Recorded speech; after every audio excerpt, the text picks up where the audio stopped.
할렐루야. 주의 말씀이 저 여러분의 삶 가운데 은혜가 되고 응답이 되길 바랍니다. 우리는 세상을 살아가고 있습니다. 하루하루를 살아가고 있습니다.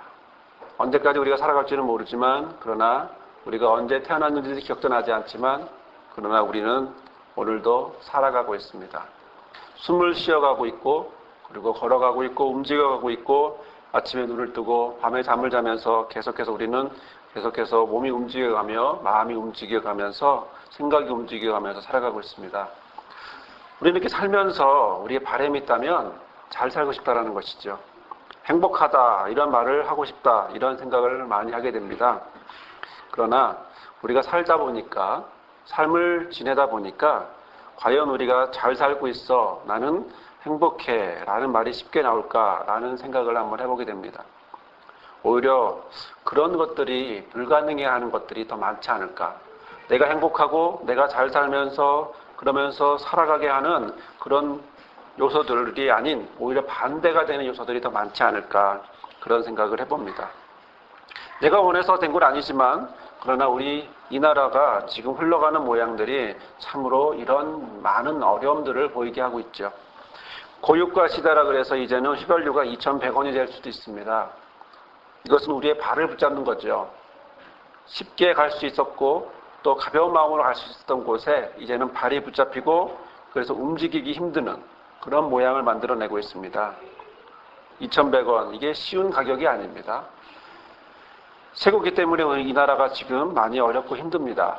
많이 시끄럽고 그로 인해서 시민들이 계속 연일 철야로 이것을 해결하기 위해서 외쳐대고 있습니다. 쇠고기 문제는요, 결국 나라가 먹을 것을 보장해주지 않기 때문에 살고 싶어 일어난 사람들의 외침입니다. 연일 이어지는 이런 촛불 집회는 결국 사람답게 살고 싶은 외침이죠. 우리는 87년도에 6월 항쟁에 대한 기억을 하고 있습니다. 그때 얻어낸 것은 그런 외침을 통해서 얻어낸 것은 오늘 날짜가 공교롭게도 6.29인데 6.29 선언을 받아냈죠. 결국 그것으로 100% 완전한 민주주의가는 되진 않았지만 그러나 하나하나씩 조금씩 만들어내는 결국 20년 전에도 사람답게 살고 싶어 외쳤던 그 외침이 오늘 20년 지난 이 자리에는 오히려 민주화가 아니라 먹을 것 때문에 외치는 그런 시대로 우리가 20년 지난 현재 오히려 더 낙후된 외침을 외칠 수밖에 없는 그런 삶을 살아가고 있는 것이 정말 안타깝죠. 사람답게 살아가고 싶은 마음은요 너무나 끝도 없습니다. 그런데 세상은 영어 공부에 또 학종 공부에 그래서 어떤 경우에는 원어민 학원에 들어가기 위해서 오히려 과외를 해야만 하는 그런 사회를 우리는 살아가고 있습니다. 우리의 생각도 우리의 언어도 붙잡히고 있는 거죠. 발이 붙잡히고 또 먹을 것이 붙잡히고 생각과 마음이 붙잡히고 언어가 붙잡히고 주변에 있는 많은 것들이 붙잡히고 이렇게 어디로 가야 될지 몰라. 그래서 우리는 살면서 행복하다, 잘 살고 있다라고 하는 말이 나오기 힘든 그런 모습으로 살아가고 있는 것을 참 안타깝게 생각이 됩니다.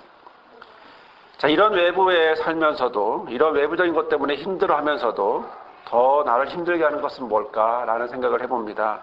그건 바로 우리의 모습, 내가 살아가고 있는 이 모습이겠죠. 주변만 그래도 내 안에 있는 것들이 단단하면 내강 외유같이 이런 모습으로 살아갈 수 있을 텐데 오히려 안에 있는 것들이 또 내 속에 있는 것들이 나를 힘들게 합니다. 즉 가정 때문에 힘듭니다. 또 아내와 남편 때문에 힘들고 아이들 때문에 서로 갈등하는 모습 때문에 우리는 정말 힘들게 합니다.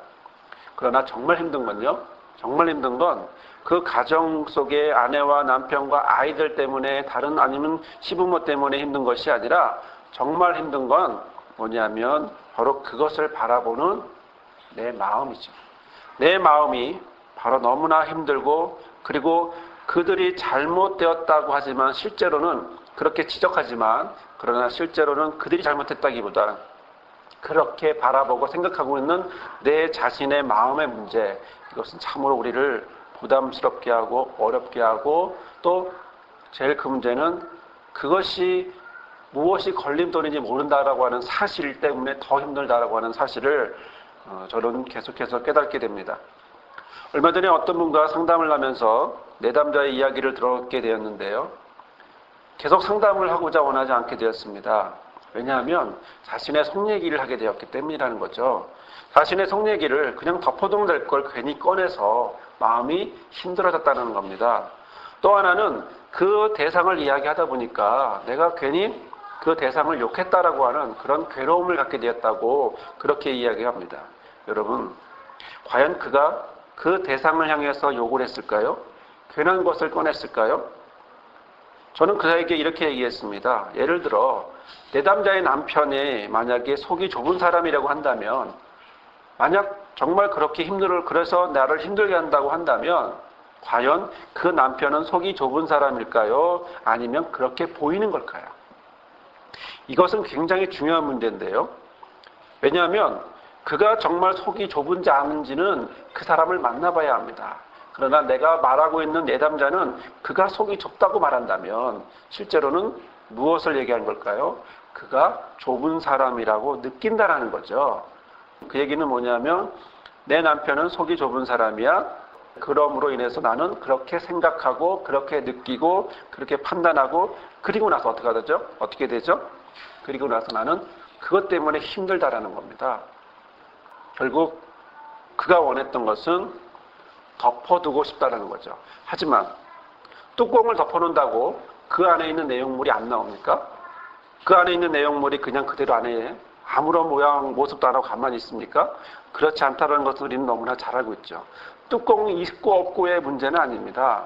그 내용물을 어떻게 바꾸고 정리하고 그로 인해서 새롭게 하느냐의 문제지, 뚜껑을 덮고 안 덮고는 실제로 중요한, 오히려 또 방해가 되는, 안 보이니까 더 나쁘게 만드는 그런 요소가 되지 않나 싶어요. 친구의 딸이 있어요. 그 아이는 과목의 진도가 중학교 거를 하고 있답니다. 저는 생각해 봤습니다. 과연 중학교 거를 하는 것이 좋을까? 아마 이 이야기를 듣는 여러분 중에는 우리 애들도 그랬으면 좋겠다, 그런 생각을 하실지 모르겠지만, 한 가지 물어보고 싶은 건 그 아이가 정말 자기가 원해서 중학교 공부를 하고 있는 걸까요? 아니면 엄마가 원해서 그런 걸까요? 나는 중학교 공부를 해야 돼, 고등학교 공부를 해야 돼, 그리고 수학 공부를 해야 돼, 미분적분을 해야 돼 라고 생각해서 자기가 열심히 한 걸까요? 아니면 다른 사람이 그렇게 하라고, 특히 엄마가 그렇게 하라고 한 것일까요? 아이가 알아서 한 건 아니죠, 분명히. 엄마가 제시하고 따르게 하고 그리고 그렇게 교육하고 훈육하는 방법이기 때문에 그런 거죠. 여러분, 우리 주변은요, 우리 사회는요, 이렇게 우리 주변을, 나를 가만히 두지 않습니다. 나 혼자 편하고 싶더라도, 그러나 주변이, 사회가 나를 그렇게 하지 않고 계속해서 우리는 영향을 받고 그것 때문에 부담이 되고 힘들어하고 있는 것을 보게 되죠. 그런데 더 힘든 건 뭐냐면 우리의 마음입니다. 우리의 마음이 더 힘들고 더 어렵게 만듭니다. 내 마음이 너무나 힘들어서, 그래서 너무나 힘들어서 오히려 내 이 마음 때문에 부담이 되는 그런 모습으로 살아가고 있는 걸 보게 되는데요. 그러나 우리가 정말 그럼에도 불구하고 원하는 건 과연 뭐냐면 나는 살고 싶다라는 것입니다. 나는 행복하게 살고 싶다라는 것입니다. 나는 원하는 대로 평안하게 살고 싶다라는 것입니다. 여러분, 오늘 우리에게 주신 말씀을 보니까요, 우리하고 똑같은 사람이 있습니다. 우리하고 너무나 똑같은 모습으로 살아가고 있는 바로 그 사람이 우리는 성경을 통해서 볼 수가 있습니다. 그 사람의 이름이 뭐냐면 나사로라고 하는 사람입니다. 그런 병으로 죽게 됐습니다. 죽고 싶어 죽는 게 아니라 병 때문에 죽게 됐습니다. 우리는 그 이름을 얼핏 들으면 좀 다르게 들릴 수도 있을 것 같아요. 나사로. 어떻게 들리시나요? 저는 말씀을 준비하면서 나 살고 싶어, 이런 뜻이 아닐까. 물론 헬라어로 그런 뜻은 아니지만, 그러나 나사로라고 하는 말이 우리 한국 사람에게는 나 살고 싶다라고 하는, 나사로라고 하는 그런 말과 비슷하지 않을까라는 거죠. 나는 어떤 상황에서도 죽고 싶지 않고 살고 싶다라는 것입니다.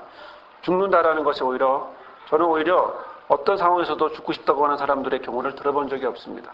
오히려 죽고 싶다고 말했을 때는 오히려 반대로 말하는 겁니다. 난 죽고 싶어? 아니, 살고 싶기 때문에 그렇게 말하는 거지 정말 죽고 싶어서 죽겠다라고 말하는 경우를 들어본 적이 없습니다. 오히려 그들의 마음속 깊이는 더 살고 싶고 그리고 더 누리고 싶은 그런 욕구가 있죠. 3대 거짓말 중에 뭐가 있습니까? 너희 나이 드신 분들이 빨리 죽어야지 라는 말. 거짓말이라는 거죠.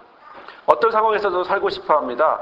그래서 나사로는 나 살고 싶다, 나 살려달라, 사람 살려라고 하면서 이야기하지 않았을까? 아프하면서도 그가 그래 나는 이제 죽을 때가 됐어, 편안히 눈을 감아야지, 이런 모습으로 살았을까? 저는 그렇게 보이질 않습니다. 오히려 사람의 욕구처럼 좀 더 건강했으면, 숨을 한 번 더 쉴 수 있었으면, 하루 더 살 수 있었으면 하는 그런 마음으로 지내지 않을까 싶어요. 자, 그런데 이 소식을 들은, 아직 죽지 않은 나사로의 이 소식을 들은 예수님은 사랑하는 자들을 위해서 유대 땅으로 가시려고 합니다. 이때 제자들이 말립니다. 8절에 보시면 제자들이 말하되 라비여, 방금도 유대인들이 돌로 치려고 했는데 또 그리로 가시려고 합니까? 무슨 말입니까? 죽어가는 사람을 살리러 간다라는 것이 결국 산 사람이 오히려 돌 맞아 죽을 수 있다는 거죠.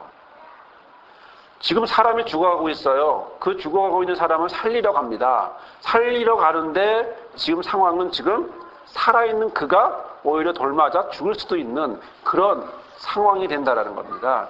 그래서 제자들은 말립니다. 가지 말라고 합니다. 하지만 그 가지 말라고 하는 그 제자들을 향해서 예수님은 가겠다고 하시고, 그리고 가려고 하자 도마가 이렇게 얘기합니다. 뭐라고 말합니까? 16절에 우리도 주와 함께 죽으러 가자. 죽으러 가자고 얘기합니다. 지금 사람 살리러 갑니다. 죽은 사람을 살리러 갑니다. 그런데 도마는 말합니다. 우리도 죽으러 가자. 이렇게 죽을 수도 있는 상황 속에 예수님은 제자들과 함께 갔습니다. 예수님이 도착했습니다. 살고 싶었을 나사로가 그런데 무덤에 들어갔습니다. 무덤에 들어간 지 이미 나흘이나 되었습니다. 예수님이 오셨다라는 말을 듣고 마리다가 급하게 달려왔습니다. 21절, 22절에 보면 주께서 여기 계셨다면 내 오라비가 죽지 않았었겠나이다. 그러나 나는 이제라도 주께서 무엇이든지 하나님께 구하는 것을 하나님이 주실 줄을 압니다. 이렇게 고백을 했습니다. 여러분, 마르다의 고백은 참으로 놀라운 고백이죠. 지금 오라비가 죽었고 그리고 예수께서 오셨는데 이젠 죽었지만 그러나 이제라도 주께서 원하시면, 주께서 아버지 앞에 구하면, 하나님 앞에 기도하면 그것을 다 들어주실 거라고 확신한다라고 얘기를 했습니다. 그래서 예수님은 단호하게 말했습니다. 뭐라고 말합니까? 네 오라비가 다시 살리라.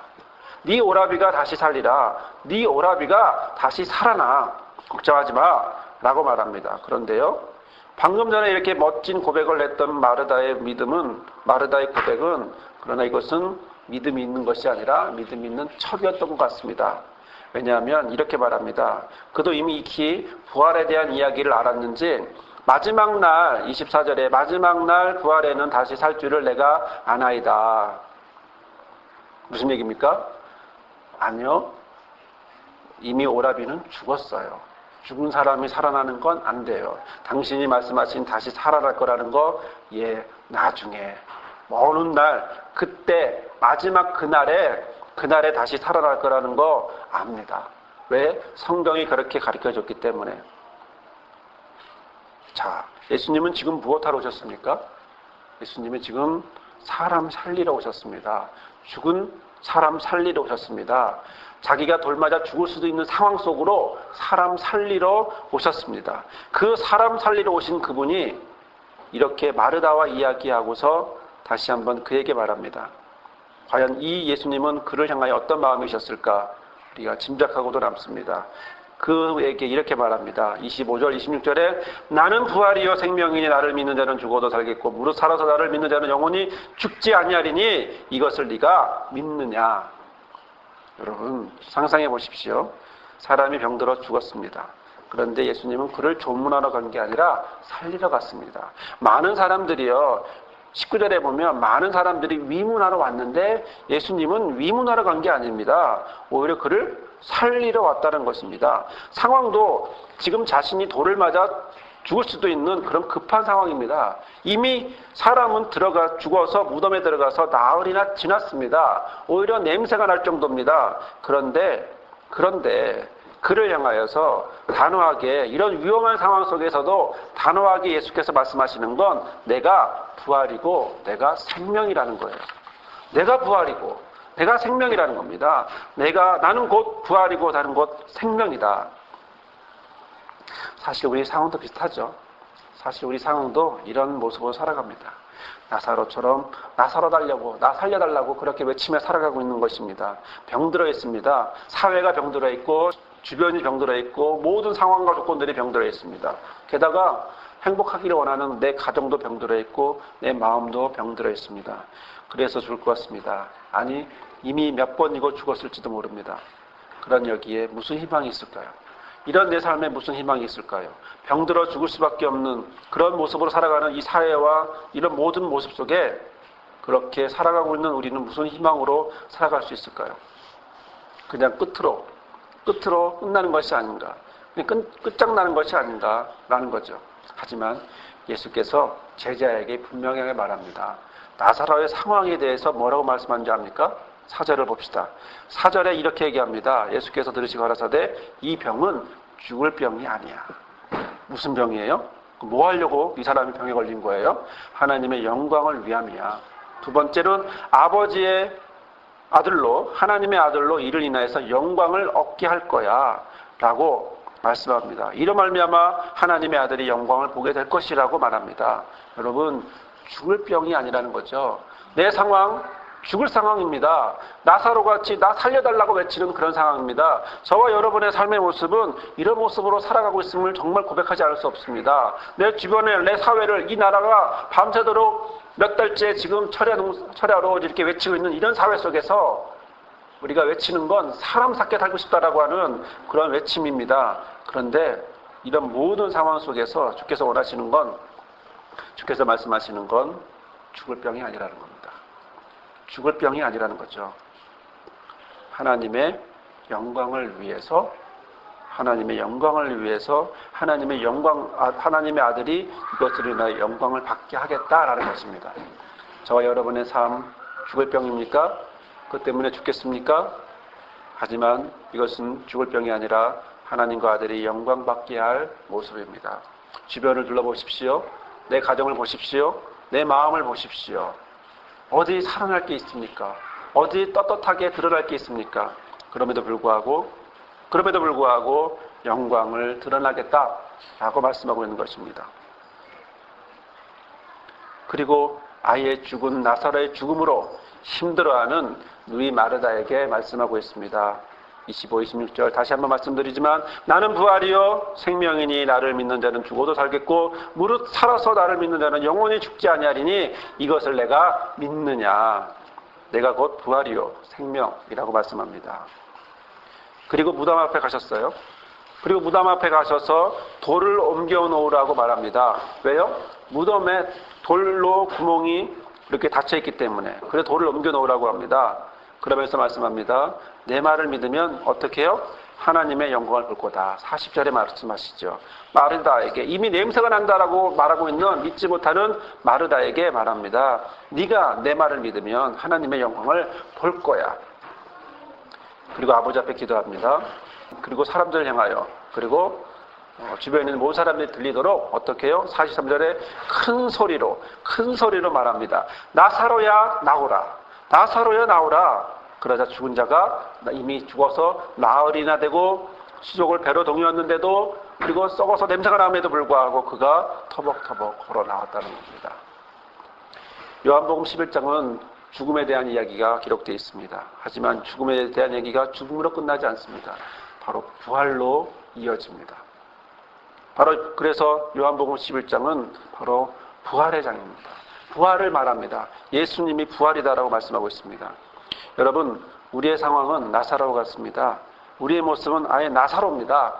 고육과 때문에 힘들고, 쇠고기 때문에 힘들고, 그리고 주권이 흔들리고, 내 나라 때문에, 내 가정 때문에, 내 마음 때문에 힘들어하는 그런 모습입니다. 하지만 우리의 삶은 하나님의 영광을 나타낼 것입니다. 하나님의 아들이 영광을 받으실 것입니다. 죽은 자가 살아날 것입니다. 왜요? 왜 그렇게 될까요? 어떻게 그렇게 될까요? 죽은 것은 바로 죽은 것 같은 이런 삶 속에서 어떻게 부활의 삶을 살 수 있을까요? 그것은 이유는 단 하나입니다. 왜요? 그 이유가 뭘까요?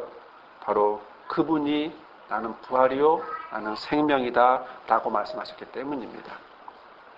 여러분, 부활은 언제 일어날까요? 먼 미래에 일어날까요? 아닙니다. 부활은 현재 이 자리에서 일어납니다. 부활은 누구에게 일어날까요? 부활은요, 죽은 자에게 일어납니다.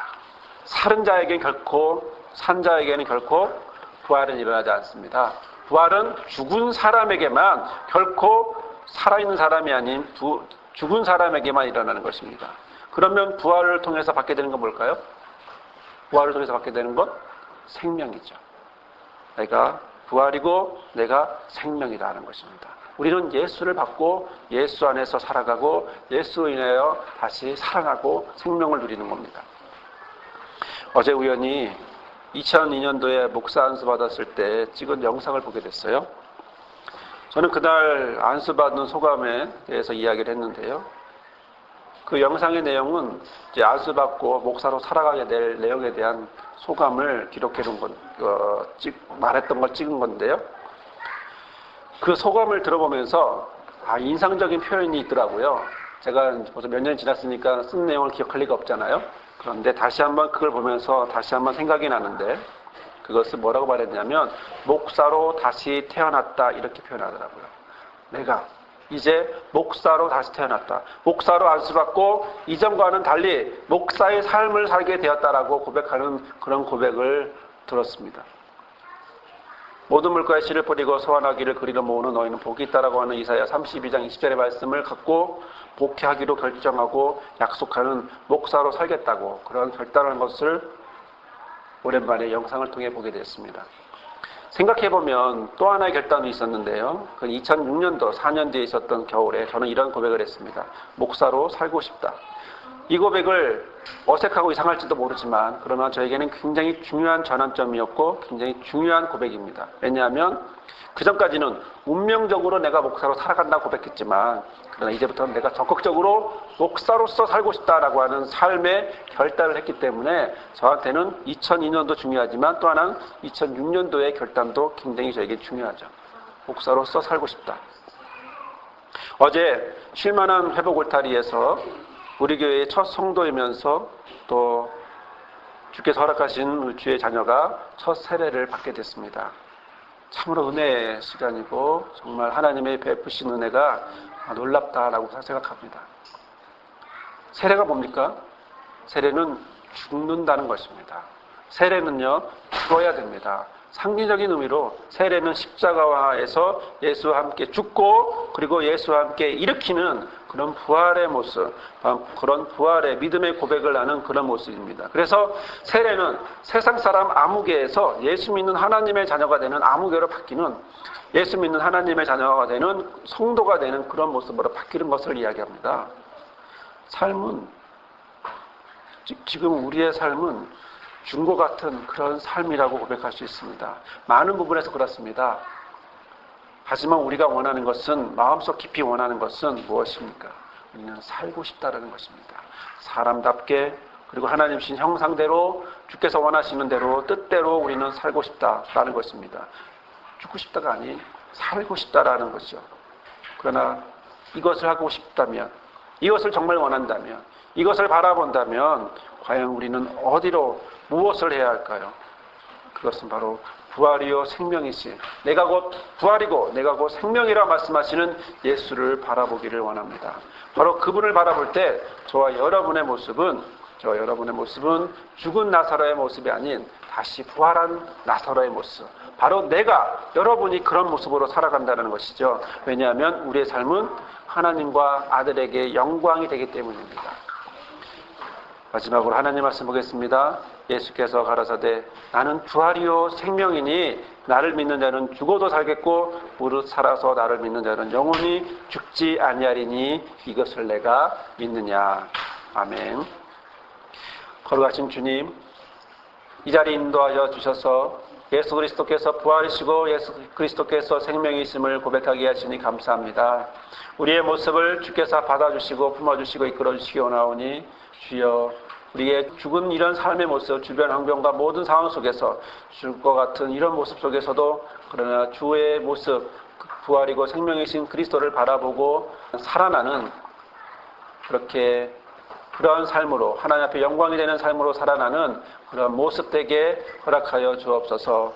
이제는 우리의 부활이요 생명이신 예수 그리스도의 은혜와 그 아들을 보내셔서 생명의 길을 가게 하시는 아버지 하나님의 크신 사랑과 부활과 생명이신 예수를 바라보며 하나님의 영광으로 살아가게 하시는 성령의 역사하시고 함께 하심이 오늘 예배하며 죽을 것 같은 나의 삶 속에서 오로지 바라볼 것은 부활이요 생명이신 예수님을 알고 바라보고자 결단하는 모든 성도들 삶 위에 첫 성도이며 첫 세례자인 최수 성도의 삶 위에 미래의 목자와 다음 세대를 이끌어갈 리더들을 위해 우리 교회와 모든 성도들 삶 위에 이제로부터 영원히 함께하옵시기를 간절히 축원하옵나이다. 아멘.